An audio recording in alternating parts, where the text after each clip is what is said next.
Hello दोस्तों, मैं उदय तिवारी आपका एमिनेंट इंस्टीट्यूट के यूट्यूब चैनल पर आपका स्वागत करता हूं। हम लोगों ने लास्ट क्लास में स्टार्ट किया था मध्य प्रदेश का भौगोलिक विभाजन, जिसमें हमने देखा था मध्य प्रदेश को 3 भौगोलिक क्षेत्रों में विभाजित किया गया है। सबसे पहले हमने देखा था मध्य उच्च भूमि, उसके बाद सतपुड़ा मैकाल पर्वत श्रृंखला और तीसरा था पूर्वी पठार, जिसमें हमने पूर्वी पठार में बघेलखंड का पठार हमने देखा। ठीक है, हमने कल स्टार्ट किया था मध्य उच्च भूमि थी, उसे फर्दर हमने 5 भागों में विभाजित किया था, जिसमें मध्य भारत का पठार, मालवा का पठार, बुंदेलखंड का पठार, रीवा पन्ना का पठार और नर्मदा सोन घाटी थे। मध्य भारत के पठार के बारे में, उसके भौगोलिक विभाजन, वहां पर जो इम्पोर्टेंट वेजिटेशन है, क्लाइमेटिक कंडीशंस क्या है, उसका विस्तार कहाँ पर है, इन सारी चीजों के बारे में, वहां के उद्योगों के बारे में हमने बात करी थी। आज हम देखेंगे मालवा के पठार के बारे में। तो दोस्तों स्टार्ट करते हैं मालवा का पठार, जिसमें हम देखते हैं सबसे पहले मालवा के पठार का क्षेत्रफल कितना है। तो मालवा का पठार, इसका कुल क्षेत्रफल 81,767 वर्ग किलोमीटर है, यानी कि मध्य प्रदेश के कुल क्षेत्रफल का लगभग 28% एरिया मालवा का पठार कवर करता है। ये मालवा का पठार सबसे बड़ा भौगोलिक भूभाग है जो मध्य प्रदेश का है। ठीक है, जो कि 21 डिग्री 10 मिनट उत्तरी अक्षांश से 25 डिग्री 10 मिनट उत्तरी अक्षांश तक विस्तारित है और पूर्वी देशांतर में इसका विस्तार 73 डिग्री 45 मिनट पूर्वी देशांतर से 79 डिग्री 14 मिनट पूर्वी देशांतर के बीच जो एरिया है वो पूरा का पूरा कहलाता है क्या? मालवा का पठार। मालवा का पठार आपका आगर मालवा, देवास, धार, इंदौर, झाबुआ, मंदसौर, नीमच, राजगढ़, रतलाम, शाजापुर, उज्जैन, सीहोर और गुना, इन क्षेत्रों में फैला हुआ है। इसके अलावा मध्य प्रदेश के अलावा भी जो मालवा का पठार है आपका राजस्थान में झालावाड़ डिस्ट्रिक्ट, इसके अलावा कोटा, बांसवाड़ा और प्रतापगढ़ के कुछ क्षेत्रों में भी फैला हुआ है। ठीक है, मालवा के पठार के बारे में अगर हम बात करते हैं तो इसकी सबसे ऊंची चोटी जो है सिगार है, जिसकी हाइट है 881 मीटर। दूसरे नंबर पर है जानापाव पहाड़ी, जिसकी ऊंचाई है 854 मीटर और घजारी, इसकी ऊंचाई है 810 मीटर। ये 3 महत्वपूर्ण चोटियां हैं जो हमारे एग्जाम्स में पूछी जाती हैं। फिर अगर हम बात करें मालवा के पठार की जलवायु के बारे में, तो मालवा के पठार की जलवायु सम जलवायु है। सम जलवायु का मतलब है यहाँ पर ना तो बहुत ज्यादा ठंडी पड़ती है और न ही बहुत ज्यादा गर्मी पड़ती है, बहुत ही प्लीजेंट एटमॉस्फेयर है। यहाँ सम जलवायु होने के कारण जो वर्षा का वितरण है वो आपका 50 से 125 सेंटीमीटर ऑन एन एवरेज है और तापमान जो है वो 40 से 42 डिग्री सेल्सियस के बीच गर्मियों में, और ठंडियों में तापमान और भी कम होता है। ठीक है, सामान्यतः ऑन एन एवरेज हम बात करते हैं क्योंकि सम जलवायु है तो यहाँ पर हम देखते हैं कि जो यहाँ की जो रातें हैं वो बहुत ही प्लीजेंट होती हैं और दिन में अगर गर्मियों में भी दोपहर का तापमान 40 से 42 डिग्री सेल्सियस के आसपास ही होता है।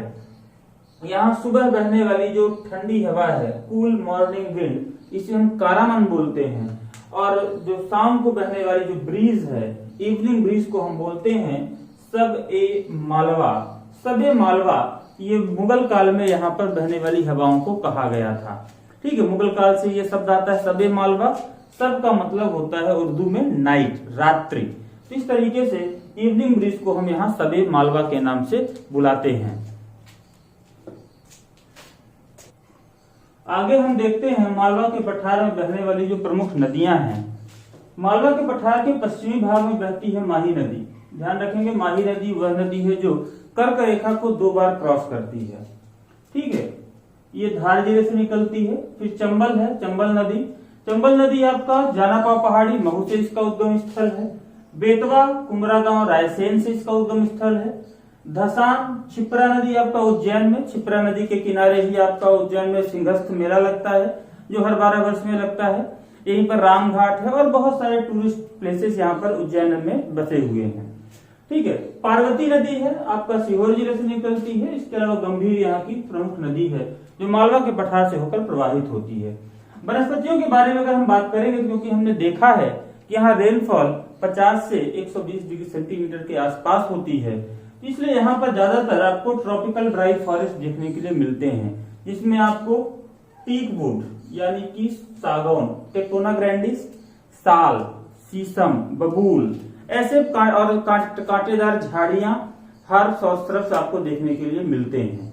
फिर फसलों के बारे में अगर हम बात करें तो फसलों में जो मुख्य फसल है कॉटन, कॉटन का सर्वाधिक उत्पादन पूरे मध्य प्रदेश में मालवा क्षेत्र में होता है, जिसमें सबसे अधिक मात्रा में खरगोन और खंडवा में कॉटन का उत्पादन किया जाता है। मध्य प्रदेश को सोया स्टेट कहा जाता है क्योंकि पूरे देश में सबसे अधिक सोयाबीन का उत्पादन अगर कहीं होता है तो मालवा में होता है, मध्य प्रदेश में। और मालवा में भी अगर आपसे पूछा जाए तो आप ध्यान रखेंगे कि उज्जैन में सोयाबीन का सबसे अधिक उत्पादन किया जाता है। सोयाबीन में के लिए रिसर्च फैक्ट्री आपका उज्जैन में ओपन की गई है, एशिया की सबसे बड़ी रिसर्च फैक्ट्री यहाँ पर खोली गई है। इसके अलावा गेहूं के मामले में भी मालवा का बहुत बड़ा योगदान है। गेहूं के मामले में मालवा को हम बाउल ऑफ व्हीट, गेहूं की टोकरी कहते हैं, जिसमें सीहोर विश्व प्रसिद्ध है। सीहोर के जो गेहूं की नस्ल है, वैरायटी है, वो विश्व प्रसिद्ध है। ठीक है, इसके अलावा जैसे गांजा है, गांजा का सर्वाधिक उत्पादन खंडवा में किया जाता है। ठीक है, और गंजेड़ियों का स्वर्ग बुरहानपुर को कहा जाता है। ध्यान रखेंगे, उत्पादन सबसे ज्यादा खंडवा में और गंजेड़ियों का स्वर्ग बुरहानपुर को कहा जाता है। फिर हम बात करते हैं आगे मालवा के पठार में पाए जाने वाले टूरिज्म की। तो टूरिज्म में यहाँ पर बहुत सारे टूरिस्ट प्लेसेस हैं। जैसे एक हमने बात किया क्षिप्रा नदी के किनारे बसा हुआ उज्जैन नगर, जहाँ पर आपको बहुत सारे मंदिर देखने के लिए मिलते हैं। यही क्षिप्रा नदी के किनारे आपको मध्य प्रदेश में पाए जाने वाला 2 ज्योतिर्लिंगों में से एक महाकालेश्वर ज्योतिर्लिंग है, और दूसरा ज्योतिर्लिंग आपको मिलेगा खंडवा में ओंकारेश्वर में वहां नर्मदा नदी के किनारे पर। तो इस तरीके से 12 ज्योतिर्लिंगों में से 2 ज्योतिर्लिंग आपको अकेले मध्य प्रदेश में ही देखने के लिए मिलते हैं। इसके अलावा महेश्वर एक प्रमुख तीर्थ स्थल है। महेश्वर के अलावा हम देखते हैं यहाँ पर जैसे मंगलनाथ है। ठीक है, मंगलनाथ के अलावा आपका भरतृहरि की गुफाएं आपको उज्जैन में देखने के लिए मिलती हैं। ठीक है, इसके अलावा अगर हम बात करें मंगलनाथ के बारे में या उज्जैन के बारे में, जिसका एक एंशियंट टाइम से भी काफी हिस्टोरिकल इंपॉर्टेंस रहा है। जैसे उज्जैन में ही आपको संदीपनी ऋषि का आश्रम देखने के लिए मिलता है, जहां पर श्री कृष्ण, सुदामा और बलदाऊ जी ने अपनी शिक्षा दीक्षा ग्रहण करी थी। तो संदीपनी आश्रम भी आपको उज्जैन में ही देखने के लिए मिलता है। इसके अलावा खगोल विज्ञान की दृष्टि से भी जो उज्जैन है, उज्जैन को भारत का ग्रीनविच या प्राइम मेरिडियन कहा जाता था। 4वीं शताब्दी के आसपास का जो समय रहा है, वहां पर जो उज्जैन है खगोल विज्ञान के खगोलीय घटनाओं के दृष्टिकोण से बहुत ही महत्वपूर्ण रहा है। तो इस तरीके से यहाँ पर ये टूरिज्म के लिए काफी इंपॉर्टेंट एरिया यहाँ पर कवर करता है। ठीक है, तो आगे हम देखते हैं मालवा के पठार में पाई जाने वाली कृषि और बाकी चीजों को। जैसे हमने उद्योगों के टूरिस्ट प्लेसेस की बात करी है, तो उसमें हम देखते हैं जैसे उज्जैन में महाकालेश्वर मंदिर के अलावा वहां पर काल भैरव का मंदिर भी है। ठीक है, ये भी टूरिस्ट प्लेस के रूप में डेवलप किया गया है। तो इस तरीके, और आपका जंतर मंतर, जैसे जय सिंह सेकंड जो रहे हैं राजा, मेवाड़ के सवाई मिर्जा राजा, इन्होंने जंतर मंतर का स्टैब्लिशमेंट यहाँ पर किया गया था, जो कि एक ऑब्जर्वेटरी के रूप में इन्होंने बनाया था। तो उज्जैन में ही जंतर मंतर आपको देखने के लिए मिलता है। ठीक है, इसके अलावा लोटस टेम्पल आपको उज्जैन में देखने के लिए मिलता है। तो ये बहुत सारे टूरिस्ट प्लेसेस हैं जो उज्जैन में है, इसीलिए उज्जैन को मेलों का शहर भी कहा जाता है। इसके अलावा आगे हम देखते हैं मालवा के पठार के में पाए जाने वाले प्रमुख उद्योग धंधे। तो सबसे पहले हम देखते हैं यहाँ आर्टिफिशियल फाइबर का सबसे बड़ा जो सेंटर है वो है आपका उज्जैन में नागदा। नागदा एक जिले के रूप में भी प्रपोज्ड है। ठीक है, तो ध्यान रखेंगे आर्टिफिशियल फाइबर, एशिया का सबसे बड़ा आर्टिफिशियल फाइबर का प्रोडक्शन कहाँ होता है? मध्य प्रदेश में, उज्जैन जिले में। उज्जैन में कहा? नागदा में। ठीक है, फिर कॉटन टेक्सटाइल के मामले में भी इंदौर विश्व प्रसिद्ध है। ठीक है, इसके अलावा भारत में सबसे अधिक जैसे कॉटन का उत्पादन मध्य प्रदेश में कहीं होता है तो कहाँ? मालवा रीजन में होता है, इसलिए सूती वस्त्र उद्योग आपका इंदौर और देवास में, जैसे मालवा मिल वगैरह है आपका इंदौर में रही है। ठीक है, तो यहाँ पर कॉटन टेक्सटाइल भी काफी फेमस रहा है। फिर automobile testing centre, automobile cluster, यानी कि ऑटोमोबाइल इंडस्ट्री का जो हब है वो है आपका पीथमपुर, और इस पीथमपुर को डेट्रॉइट ऑफ इंडिया के नाम से भी जाना जाता है। तो ध्यान रखेंगे पीथमपुर क्या है? Detroit of India. ठीक है, और currency printing press, currency printing press आपका देवास जिले में है। ठीक है, और ऑयल रिफाइनरी आपका बीना में है, और अम्ब्रेला इंडस्ट्री आपका महू में है। और इन सारे उद्योग धंधों के कारण यहाँ की जो इकोनॉमी है काफी अच्छी है। ठीक है, और यहाँ का जो कल्चर है, जैसे इंदौर की बात हम करते हैं तो इंदौर को इन्हीं सारी चीजों के कारण बोला जाता है मिनी बॉम्बे। तो ये सारे क्वेश्चन आपके एग्जाम में भी आए हुए हैं। ठीक है, व्यापम के एग्जाम में अक्सर ऐसे क्वेश्चन पूछे जाते हैं, तो ध्यान रखेंगे ये सारी चीजें हैं जो आपके मालवा के पठार से संबंधित हैं। फिर उद्योगों के बारे में, फसल के बारे में और जलवायु वगैरह के बारे में, जब हम अलग से इन टॉपिक्स को लेंगे तो वहां पर और डिटेल में हम इनकी स्टडी करेंगे।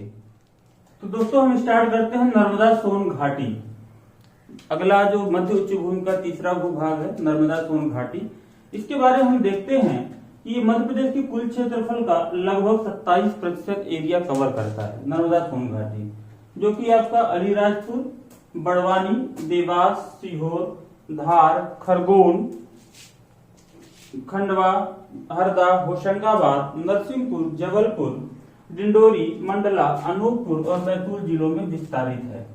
इसमें बहने वाली प्रमुख जो नदियां हैं, क्योंकि नाम से ही स्पष्ट है नर्मदा सोन घाटी, यानी कि दो नदियों के बीच में जो वैली पाई जा रही है उसे हमने क्या नाम दिया, नर्मदा सोन घाटी।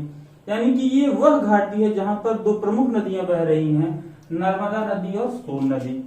अब दोनों ही नदियों का उद्गम स्थल अमरकंटक की पहाड़ियां हैं और अमरकंटक की पहाड़ियों से इनका ओरिजिन होने के बाद नर्मदा नदी, अमरकंटक जो हम देखते हैं मध्य प्रदेश में जो मैकाल पर्वत श्रृंखला है, ठीक है, मैकाल पर्वत श्रृंखला में अमरकंटक की पहाड़ियों से होता है, तो नर्मदा नदी आपका पश्चिम की ओर निकल जाती है और सोन नदी पूर्व की ओर निकल जाती है। तो इस तरीके से पश्चिम की ओर बहने वाली मध्य प्रदेश की सबसे बड़ी नदी कौन सी है, नर्मदा नदी है, जो कि नर्मदा सोन घाटी से होकर बहती है। अब क्योंकि ये नदी रिफ्ट वैली में प्रवाहित होती है, ठीक है, तो इस कारण से सबसे बड़ी लार्जेस्ट रिवर वैली का फॉर्मेशन कौन कर रही है, नर्मदा नदी कर रही है, ठीक है। और उसी के पैरेलल हम देखते हैं दक्षिण में ताप्ती नदी भी यहीं से प्रवाहित हो रही है। तो नर्मदा और ताप्ती मध्य प्रदेश की वो दो प्रमुख नदियां हैं जो पश्चिम की ओर बहती हैं, ठीक है। इसके अलावा माही नदी के बारे में हमने पहले बात करी थी कि माही नदी भी आपका धार जिले से निकलती है, पश्चिम की ओर प्रवाहित होती है। तो मध्य प्रदेश में तीन प्रमुख नदियां हो गई जो पश्चिम की ओर बहती हैं। एग्जाम में कई बार क्वेश्चन पूछा गया है कि मध्य कौन कौन सी नदी पश्चिम की ओर बहती हैं, तो तीन नदियां तो अकेले मध्य प्रदेश में ही हैं, नर्मदा, ताप्ती और माही नदी। माही नदी के बारे में हमने पहले ही बात किया है कि यह कर्क रेखा को दो बार काटती है। तो हम बात कर रहे हैं नर्मदा सोन घाटी में बहने वाली नदियों की। इसमें हमने देखा कि सबसे प्रमुख नदी है नर्मदा नदी, जिस पर बहुत सारे प्रोजेक्ट्स बनाए गए हैं। अप्रॉक्स 3000 प्रोजेक्ट्स इस पर संचालित हैं। इस पे छोटे बड़े बहुत सारे बांध बनाए गए हैं, सिंचाई के लिए नहरों का विकास किया गया है, बिजली उत्पादन के लिए बहुत सारे यहाँ पर प्लांट्स वगैरह स्टैब्लिश किए गए हैं। तो इस तरीके से नर्मदा नदी का इकोनॉमिक इंपॉर्टेंस भी है, ठीक है। फिर ताप्ती नदी बैतूल में मुल्ताई की पहाड़ियों से इसका उद्गम स्थल होता है। फिर सोन नदी के बारे में हमने बात किया, अमरकंटक की पहाड़ियों से उद्गम स्थल होता है, ठीक है, जिसके किनारे बहुत से प्रमुख नगर है, जैसे अनूपपुर है, ठीक है, आपका सीधी जिला है, शहडोल जिला है। तो ये प्रमुख जिले हैं जो सोन नदी के किनारे यहाँ पर बसे हुए हैं। फिर जोहिला है, जोहिला भी सोन की सहायक नदी है, ये भी आपका अमरकंटक से ही निकलती है। फिर तवा नदी है, हिरण नदी है। तो ये प्रमुख नदियां हैं जो नर्मदा सोन घाटी में बहती हैं। इसके अलावा नर्मदा नदी के किनारे बहुत सारे प्राचीन नगर भी बसे हुए हैं, जैसे आप देखते हैं जबलपुर है, जबलपुर में बरगी बांध परियोजना है, ठीक है। इसके अलावा हम आगे चलते हैं तो ओंकारेश्वर में, ठीक है, मानधाता, ठीक है। इसके अलावा ओंकारेश्वर परियोजना है, ठीक है, दर्दी, मानधार, ये वाटरफॉल्स यहाँ पर हैं, भेड़ा घाट वाटरफॉल यहाँ पर है, धुआंधार जिसे हम बोलते हैं। इस तरीके से बहुत सारे वाटरफॉल्स, यानी कि टूरिज्म के लिए भी इसका बहुत ज्यादा इंपॉर्टेंस बढ़ जाता है।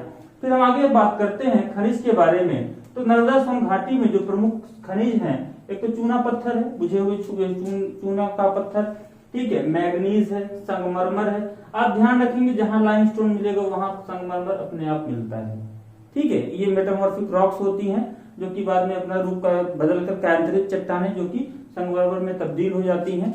इस तरीके से लाइमस्टोन, मैग्नीज और मार्बल इंडस्ट्री जो है आपका यहाँ पर नर्मदा सोन घाटी में अत्यंत फेमस है। तो अब जहां लाइमस्टोन है वहां आपको सीमेंट भी देखने के लिए मिलेगा, क्ले फैक्ट्री भी मिलेगी, क्ले इंडस्ट्री यहाँ पर आपको मिलता है। संगमरमर के बारे में हमने बात कर ही लिया है। इसके अलावा जैसे जबलपुर है, तो जबलपुर में आपको कांच है, चीनी मिट्टी है, इनकी फैक्ट्री देखने के लिए मिलती है। इटारसी और होशंगाबाद वाले क्षेत्रों में आप देखते हैं ऑर्डिनेंस फैक्ट्री है। इटारसी जैसे कागज नोट वाले छापने के जो कागज बनते हैं उनकी फैक्ट्री होशंगाबाद में स्टैब्लिश की गई है, ठीक है। ये प्रमुख उद्योग धंधे हैं जो आपको नर्मदा सोन घाटी के क्षेत्रों में देखने के लिए मिलते हैं। लेकिन यहाँ पर रेनफॉल जो है वो बहुत ही अनइवन है, बहुत ही विषम जलवायु यहाँ पर वर्षा का वितरण है। इसमें हम देखते हैं कि जो जबलपुर के क्षेत्र है यहाँ पर औसत वर्षा आपको 142 सेंटीमीटर के आसपास देखने के लिए मिलती है। वहीं होशंगाबाद के क्षेत्रों में औसत वर्षा 125 सेंटीमीटर हो जाती है। फिर महेश्वर के क्षेत्रों की और अगर हम जाते हैं तो ये 82 सेंटीमीटर के आसपास, और बड़वानी के क्षेत्रों में 75.5 सेंटीमीटर के आसपास औसत रेनफॉल यहाँ हम देखने के लिए पाते हैं। तो ये नर्मदा सोन घाटी है। इसके बाद हम देखते हैं बाकी के कुछ और हम लोगों ने स्टार्ट किया मध्य प्रदेश का भौगोलिक विभाजन, जिसमें हमने मध्य प्रदेश को 3 प्राकृतिक भागों में विभाजित किया था। मध्य उच्च भूमि, सतपुड़ा मैकाल पर्वत श्रृंखला और पूर्वी पठार। मध्य उच्च भूमि में हमने पढ़ा है अभी तक मध्य भारत का पठार, मालवा का पठार और नर्मदा सोन घाटी। उसी क्रम में आज हम देखते हैं रीवा पन्ना का पठार और बुंदेलखंड का पठार। तो इसे हम किन किन बिंदुओं पर अध्ययन करने जा रहे हैं उनको हम देखते हैं। सबसे पहले हम बात करेंगे रीवा पन्ना के पठार के बारे में। तो दोस्तों आप मैप में देखेंगे तो मैप में हम देखते हैं कि रीवा पन्ना का जो पठार है आपका मध्य भारत के पठार के दक्षिण पूर्व की ओर स्थित है। इसी के रीवा पन्ना और नर्मदा सोन घाटी है इसके उत्तर भाग में, ठीक है। और मालवा के पठार के बिल्कुल पूर्वी भाग की ओर आपका रीवा पन्ना का पठार स्थित है, ठीक है। बुंदेलखंड का पठार भी आपका मध्य भारत पठार के बिल्कुल नीचे आप वो देख सकते हैं। तो मैप में आप इन लोकेशंस को देख पाएंगे बेहतर तरीके से, ठीक है। अभी हम देखते हैं कौन कौन से जो बिंदु हैं जो अध्ययन के लिए इंपॉर्टेंट हैं। तो सबसे पहले हम बात करते हैं कि हाईएस्ट पीक क्या है। तो रीवा पन्ना के पठार की जो हाईएस्ट पीक है वो है गुडविल पीक। इसे हम सद्भावना शिखर के नाम से जानते हैं, जिसकी ऊंचाई है 752 मीटर, ठीक है। और अगर हम बुंदेलखंड के पठार की बात करते हैं तो बुंदेलखंड के पठार में सबसे ऊंची चोटी जो है वो है सिद्ध बाबा की चोटी, जो कि 1172 मीटर ऊंची है, ठीक है। उसके बाद दूसरा बिंदु है वर्षा का वितरण। तो यहाँ दोनों जगह पर एवरेज रेनफॉल 75 से 125 सेंटीमीटर के आसपास पाई जाती है। जहां टेम्परेचर की बात करें तो मिनिमम 8 डिग्री सेल्सियस और मैक्सिमम 42 डिग्री सेल्सियस देखने के लिए मिलता है। बुंदेलखंड के पठार में मिनिमम टेम्परेचर 9 डिग्री सेल्सियस और अधिकतम आपका 40 डिग्री सेल्सियस देखने के लिए मिलता है। और बुंदेलखंड में ही शिवपुरी एक ऐसा जिला है जहां हम देखते हैं कि बहुत ज्यादा ठंड पड़ती है, इसलिए हम इसे मध्य प्रदेश का शिमला भी कहते हैं। तो अब बात करते हैं कौन कौन से जिलों में ये दोनों पठार विस्तारित हैं। तो रीवा पन्ना का पठार आपका रीवा, पन्ना, सतना और दमोह जिलों में फैला हुआ है। कुछ भाग आपका सागर भी इसमें कवर करता है। और बुंदेलखंड के पठार की बात करें तो दतिया, भिंड, निवाड़ी, अशोकनगर, शिवपुरी, टीकमगढ़, छतरपुर ये प्रमुख जिले हैं जो बुंदेलखंड के पठार के अंतर्गत आते हैं। आगे हम देखते हैं नदियों के बारे में कि रीवा पन्ना के पठार और बुंदेलखंड के पठार में प्रवाहित होने वाली जो प्रमुख नदियां हैं तो आप देख रहे हैं टोंस, बीहड़, सोन और केन ये प्रमुख नदियां हैं। फिर बुंदेलखंड के पठार की बात करते हैं तो उसमें केन, बेतवा, धसान और सिंध ये प्रमुख नदियां हैं। तो अब हम देखते हैं कि यहाँ पर रीवा पन्ना का पठार और बुंदेलखंड के पठार में कुछ प्रमुख बिंदु हैं। इसके अलावा हम यहाँ पर देखते हैं मिनरल्स के बारे में। तो मिनरल्स में भी यहाँ पर जैसे रीवा पन्ना के पठार में जो डायमंड है ये प्रमुख मिनरल है। सो हीरे उत्पादन में पन्ना जो है सबसे नंबर 1 पर है पूरे देश में, ठीक है। बुंदेलखंड के पठार में भी यहाँ पर कुछ सीमेंट इंडस्ट्री वगैरह आपको देखने के लिए मिलती हैं। इसके अलावा मैग्नीज है, बॉक्साइट है, ये प्रमुख उद्योग धंधे हैं। बुंदेलखंड के पठार में आपको बीड़ी उद्योग भी देखने के लिए मिलेगा। तो इस तरीके से ये कुछ प्रमुख उद्योग धंधे हैं जो वहां पर रोजी रोटी के लिए लोगों के का सहारा बनते हैं। अगला हम मध्य प्रदेश के भौगोलिक भूभाग में देखते हैं सतपुड़ा मैकाल पर्वत श्रृंखला, जो कि मध्य प्रदेश के कुल क्षेत्रफल का लगभग 11% एरिया कवर करता है।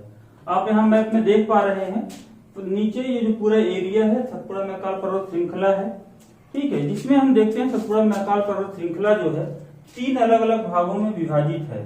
तो पश्चिम की ओर का जो भाग है इसे हम बोलते हैं राजपीपला, और राजपीपला और ग्वालीगढ़ महादेव के बीच में एक दर्रा पड़ता है, इसे हम बोलते हैं बुरहानपुर दर्रा। बुरहानपुर दर्रा जो है आपका यहाँ ये दक्षिण का प्रवेश द्वार के नाम से जाना जाता है, ठीक है। मुगल काल में यहीं से होते हुए बहुत सारे मिलिट्री मार्च यहाँ पर किए गए थे जो साउथ विक्ट्री के लिए बहुत ही इंपॉर्टेंट थे। यानी कि स्ट्रेटेजिक पॉइंट ऑफ व्यू से ये जो बुरहानपुर दर्रा है बहुत ही महत्वपूर्ण रहा है। ठीक है, यही हम देखते हैं बुरहानपुर में मुमताज महल, बहुत ही मुमताज महल का मकबरा यहाँ पर बनाया गया था। और इसके पूर्वी भाग में हम देखते हैं इसका एक्सटेंशन जो है मैकाल पर्वत श्रृंखला है। तो इस तरीके से प्रश्न पूछा जाता है पर सतपुड़ा मैकाल पर्वत श्रृंखला के भाग। तो हम देखेंगे पश्चिम की ओर राजपीपला, फिर मध्य में है ग्वालीगढ़ और महादेव पर्वत श्रृंखलाएं, और पूर्व की ओर है मैकाल पर्वत श्रृंखला। मैकाल पर्वत श्रृंखला का जो आकार है वो आधे चंद्रमा के आकार का है। ये भी प्रश्न पूछा गया है एग्जाम में कि कौन सी पर्वत श्रृंखला का आकार हाफ मून शेप्ड है। ध्यान रखेंगे मैकाल पर्वत श्रृंखला। इसी में पाई जाती है अमरकंटक की पहाड़ियां, जिसकी हाईएस्ट पीक है 1065 मीटर। ठीक है, और हम देखते हैं ग्वालीगढ़ और महादेव में धूपगढ़ मध्य प्रदेश की सबसे ऊंची चोटी जो कि पचमढ़ी में स्थित है, 1350 मीटर इसकी ऊंचाई है। ये भी टूरिज्म के लिए बहुत ही फेमस है। तो इस तरीके से ये सतपुड़ा मैकाल पर्वत श्रृंखलाएं हैं। ठीक है, अब हम बात करते हैं अगर रेनफॉल की, तो जो रेनफॉल है ऑन एन एवरेज अगर पचमढ़ी के बारे में बात करते हैं तो अप्रॉक्स 200 सेंटीमीटर के आसपास यहाँ पर एवरेज रेनफॉल देखने के लिए मिलता है। आप किसी बुक में 212 सेंटीमीटर भी देख पाएंगे, किसी में 199 भी देख पाएंगे। ऑन एन एवरेज की मैं बात कर रहा हूँ 200 सेंटीमीटर आसपास औसत वर्षा यहाँ पर दर्ज की जाती है। ठीक है, इसके अलावा जैसे जैसे हम पश्चिम की ओर जाते हैं तो वहां पर वर्षा का वितरण भी वो कम होता जाता है। आपको 82.5 सेंटीमीटर, ठीक है, 125 सेंटीमीटर के आसपास भी यहाँ पर रेनफॉल देखने के लिए मिलती है। अब इसी के ऊपर का जो भूभाग है वो क्या कहलाता है आपका नर्मदा सोन घाटी कहलाता है। और इसके जस्ट ऊपर आपको देखते हैं विंध्याचल पर्वत श्रृंखला है, जिसका एक्सटेंशन भांडेर और कैमूर पर्वत श्रृंखलाएं हैं। ठीक है, हम बात करें सतपुड़ा मैकाल पर्वत श्रृंखला की, तो यहाँ पर हम जो प्रमुख खनिज पाए जाते हैं तो खनिजों में आप डोलोमाइट देखते हैं, एस्बेस्टॉस खनिज पाते हैं। ठीक है, इसके अलावा मैग्नीज है जो यहाँ पर उल्लेखनीय खनिज है जो आपको इन सारे क्षेत्रों में देखने के लिए मिलते हैं। इसके अलावा कुछ मिनरल्स भी हैं, कोयला वगैरह का भी उत्पादन होता है, जैसे सतपुड़ा तापी विद्युत परियोजना जो है उसके लिए कोल की सप्लाई आपका इन्हीं क्षेत्रों से होकर होती है। तो इस तरीके से ये प्रमुख उद्योग धंधे हैं जो इन क्षेत्रों में स्टैब्लिश किए गए हैं। आगे हम देखते हैं बघेलखंड का पठार। अगला है हमारा बघेलखंड का पठार। ये मध्य प्रदेश के भौगोलिक विभाजन का सबसे आखिरी भाग है।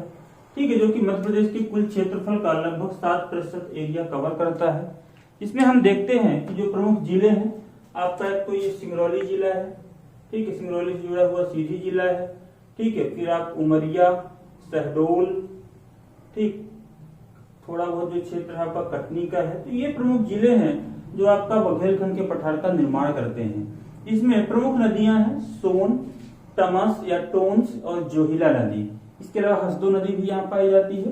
फिर मिनरल्स के बारे में बात करते हैं तो लाइमस्टोन, चूना पत्थर मध्य प्रदेश में सबसे अधिक मात्रा में कटनी में इसका उत्पादन किया जाता है। कटनी को चूना नगरी भी कहा जाता है। इसके अलावा कोयला जो है आपका शहडोल में, अनूपपुर जिले में और आपका सिंगरौली जिले में इसका उत्पादन सबसे अधिक मात्रा में किया जाता है। ठीक है, ये दो प्रमुख क्षेत्र हैं जहां पर कोयले का उत्पादन बहुत अधिक मात्रा में किया जाता है। लेकिन यहाँ पर आपको दो फैक्ट याद रखने हैं। पहला फैक्ट ये है कि सबसे अधिक मात्रा में कोयले का उत्पादन कहाँ होता है, तो ध्यान रखेंगे सर्वाधिक कोयले का उत्पादन सोहागपुर जो अनूपपुर जिले में आता है। और सबसे मोटी परत कोयले की कहाँ है, तो ध्यान रखेंगे सबसे मोटी परत कोयले की कहाँ पाई जाती है, सिंगरौली जिले में। ठीक है, और इसके अलावा सीधी जिले में जैसे बॉक्साइट का उत्पादन होता है, थोड़ा बहुत सोने की ही मात्रा आपको देखने के लिए मिलती है। सोने का उत्पादन सीधी जिले में किया होता है। ठीक है, इंडस्ट्री के बारे में बात करेंगे हम तो यहाँ पर अमलाई में पेपर मिल इंडस्ट्री है और उमरिया में लाख का कारखाना। ठीक है, लाख की फैक्ट्री जिसकी चूड़ी वगैरह बनाए जाते हैं। ठीक है, जो गोंद वगैरह बनाए जाती है, सील वगैरह स्टैंप जो बनाते हैं वो भी लाख के द्वारा बनाए जाते हैं। तो इस तरीके से लाख का सरकारी कारखाना आपका उमरिया जिले में स्थापित किया गया है। तो इस तरीके से हम यहाँ दोस्तों हमारा बघेलखंड का पठार भी कंप्लीट होता है। आप सारे वीडियो देखें, वीडियो को देखने के बाद आप क्वेश्चन की प्रैक्टिस से सॉल्व करें, उसके बाद देखें कि आप कितना कर पा रहे हैं। ठीक है, और अपना फीडबैक जरूर हमें कमेंट के माध्यम से बताने का कष्ट करें, जिससे हमें पता चल पाए कि भी हमें कितना और चीजों को अपडेट या अपग्रेड करना होगा। ठीक है, तो चैनल पर बने रहें। आगे की वीडियोस को देखने के लिए चैनल को सब्सक्राइब करना ना भूलें। वीडियो को लाइक करें, शेयर करें। Thank you.